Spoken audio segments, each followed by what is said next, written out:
Wednesday, 21 December 2022. This Skidmark is once again one of that what the fuck moments, and the topic is Britain. And the title of this thing is The UK is in deep shit. Now, I'm a guy, I'm an Afrikaner, and I'm sitting here in the southern tip of Africa, far away from Europe.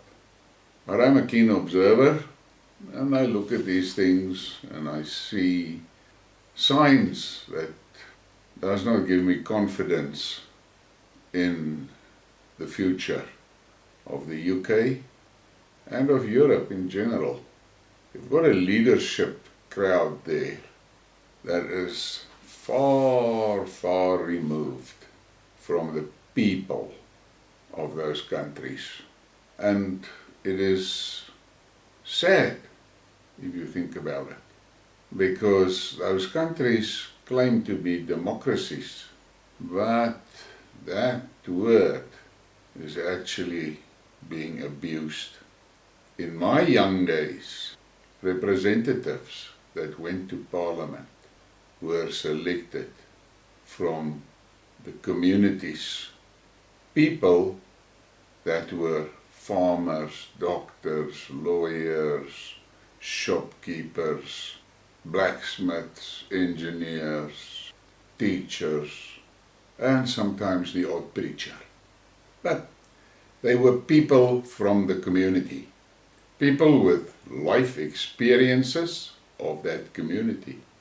And I did a skid mark on the politicians and the political race that started developing from the late 70s.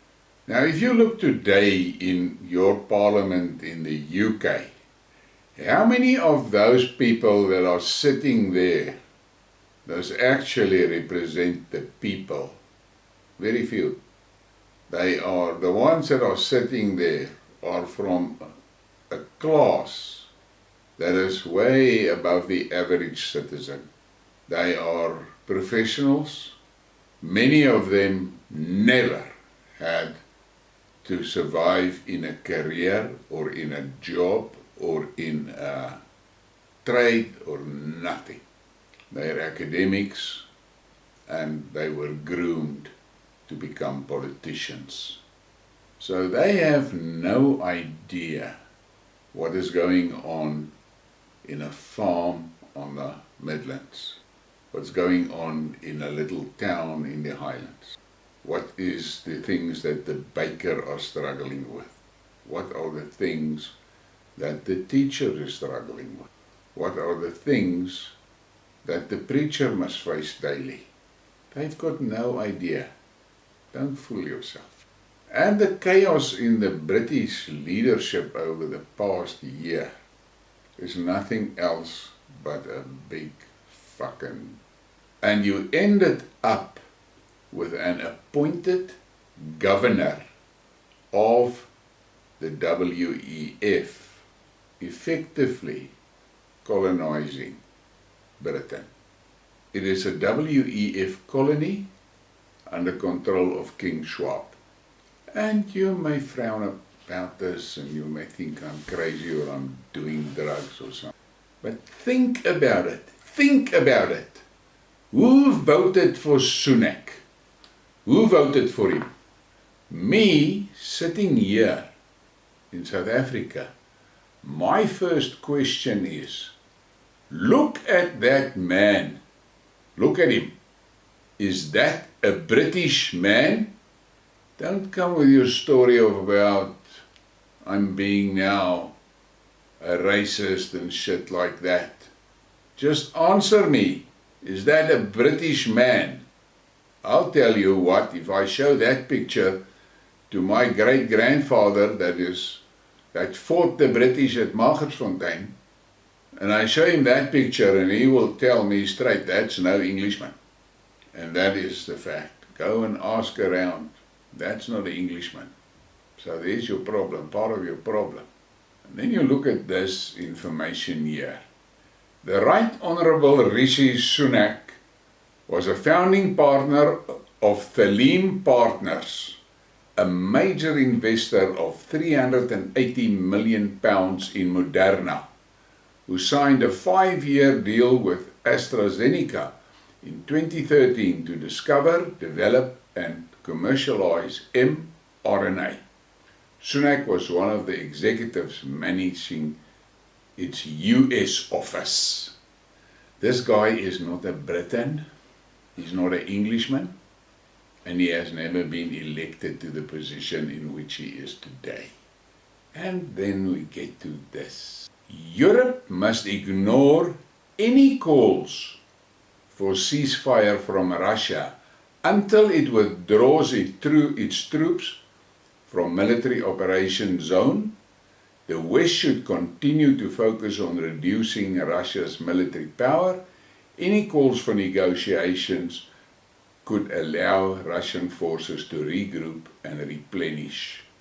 So, he's also a fucking warmonger. You, as a Briton, must ask yourself, why the hell does this man want a war with Russia? Let him answer that question. He cannot answer that question. He will not answer that question. Because that war with Russia has got fuck all to do with Ukraine. It's all about Russia. And this New World Order globalists have only got one mission, and that is to break Russia up into 5 or 6 regions, make it so weak that it cannot resist, and plunder it. Plunder it. Why do they want to plunder it? Let me tell you why. Listen to this. Britain's largest North Sea oil producer, Harbour Energy, is refusing to bid for new UK oil and gas wells. It is reviewing its capital allocation. The UK Chancellor takes taxes on energy firm profits to 35% from 25%. This would send the oil and gas sector's effective tax rate on UK profits rise to 75%. The extra windfall tax could be extended to 2028.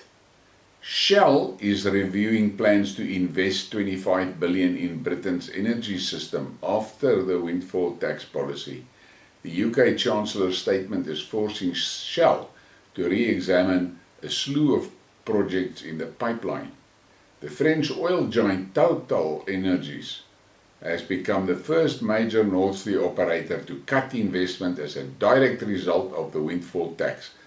Total will reduce planned spending on new wells by 25% in 2023 as the levy forces drilling businesses to re-examine their plans. Now listen carefully to that.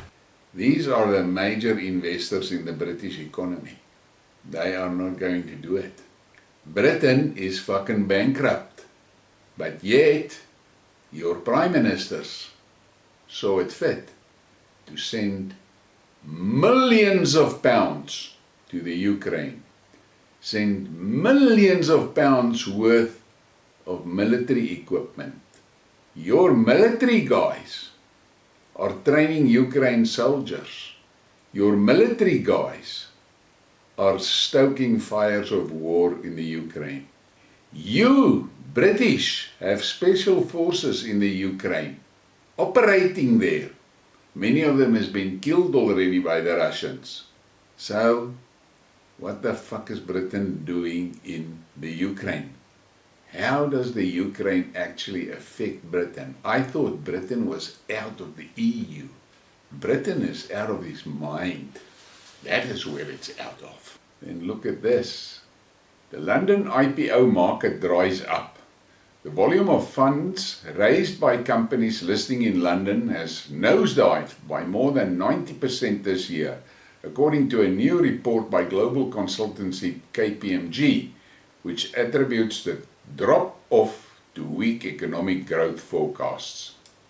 The data, which was published on Wednesday, shows that only 40 firms have floated on the London Stock Exchange main and alternative investment markets SC so far this year. That's down from 123 last year, although it's up from 38 in pandemic-affected 2020, KPMG said. Total funds raised plunged from £14.3 billion to just £1 billion, the report says.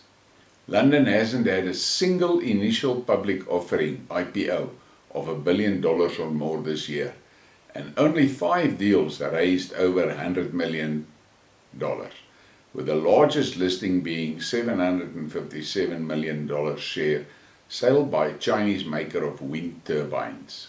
Look there. And London was at a stage, one of the pivotal financial markets in the world. No more. No more. British people are suffering like hell because the British economy is in the dumps. And your politicians are spending money in the Ukraine that you don't have. They are actually printing that money. And there's your inflation problem. Those politicians are following the instructions from the WEF to plow all that bucks into the Ukraine. And I told you earlier, that war in the Ukraine is not a war to protect Ukraine. It is a war to try and weaken Russia. That is the real reason. And then you look at this. Barely necessities. Brits struggle for food and warmth. A widespread feeling of social economic failings is looming large across the kingdom, as 1 in 6 residents fear running out of food and being unable to heat their homes, an official survey confirmed. The situation is already a reality for nearly 500,000 Brits. ONS figures show, as food bank usage soar and the results of the government cuts to insulation schemes wreak havoc to Europe's oldest and most energy inefficient housing stock. Rishi Sunak has vowed to stop the derailing of the economy with tough decisions and optimism not shared amongst voters, with 78% feeling frustrated with the state of the society. And how the fuck is he going to revive that economy? Your industries is gone because you don't have energy. You were so clever to destroy your coal-fired electric plants to please the greenies. You erected fans all over the place, which is not working. And now, due to energy starvation, industries are fleeing Britain. I have said it a few times in my Skidmarks that I've read and listened to debates where the people were convinced that Britain will be a third world by the end of this year, and this is in 3 weeks' time. Now you may think that is a huge statement to make. Let me just remind you what is a third world. A third world is a world where there's not enough energy, there is not enough food, there is not ample health services, there's not ample social services, there's no jobs, and the infrastructure is falling apart. Look around you. Did I not describe Britain to you now? Look at the homeless figure in your country. And then we must talk about that elephant in the room, that massive amount of immigrants in your country, immigrants that are being supported with government grants, with money that comes from where? Previous generations of British workers built those social security funds, which they are now pissing out on the immigrants. Why are they pissing it out on the immigrants? Because that immigrants is the warriors of the WEF. They are WEF soldiers. That is why they're in your country. and soon they will be armed. And where is the arms going to come from? From the Ukraine. All those arms the West is dumping in there. You think I'm sitting here and I'm spitballing? Think about these facts. What is the condition of your health services? What is the homeless numbers in your... What is the unemployment figures in your country? Can people afford food? Do you have enough energy? You're a third world. And that is the truth. And here comes the final one, the kicker. The women turning to sex work to make ends meet. As the cost of living crisis spreads, more women are starting to sell sex, and many are taking great risks. Women in Britain are increasingly turning to prostitution to make ends meet. It's not the tabloids, but the authoritative Financial Times. As the cost of living crisis spreads, more and more women are selling sex, and many of them are taking great risks. Rising energy and grocery bills combined with the need to make mortgage payments exceeded Tiffany's capacity. She felt that sex work was now the only way to earn enough to cover expenses.